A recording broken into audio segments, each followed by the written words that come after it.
In London, it was another day of high drama as British lawmakers voted to once again delay that country's exit from the European Union.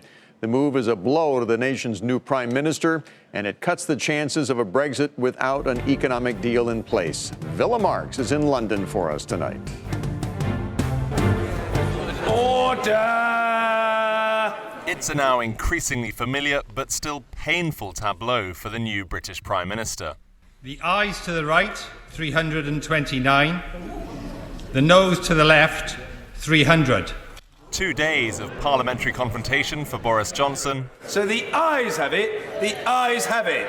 5 separate votes and 5 defeats for his government that's in power but not really in control. Last week, Johnson had pushed to suspend Parliament, and now, for the second day running, Parliament has pushed back. Opposition lawmakers like Labour Party leader Jeremy Corbyn have been successful so far in their efforts to preclude the possibility next month of a no-deal Brexit. It's an outcome the Bank of England, corporate leaders and the country's finance ministers, past and present, acknowledge could prove costly for the UK economy. And I understand that the uncertainty around Brexit is challenging, but this is ultimately a question in trust in our democracy. In the end, a strong economy can only be built on the foundation of a successful democracy. The Prime Minister has long insisted he must retain the option to exit the EU without a negotiated settlement, so that economically frightening possibility might force his European counterparts to offer fresh concessions in a new Brexit deal.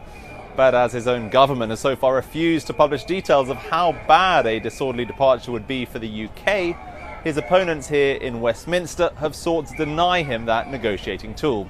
And as of right now, since he's lost his parliamentary majority, they can also deny him the power to call a fresh election. Mr. Jeremy Corbyn. They have loudly and repeatedly insisted they will not allow a new national election until the current legislation to block no deal has become legally binding. Let this bill pass and gain royal assent, then we will back an election so we do not crash out with a no-deal exit from the European Union.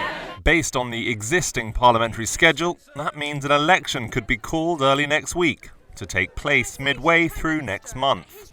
Critics say Johnson would campaign on a promise to make Brexit still happen by Halloween, but he'd need to frighten a new parliament into supporting his high-risk approach, as this one no longer seems scared. For Nightly Business Report, I'm Willem Marx in London.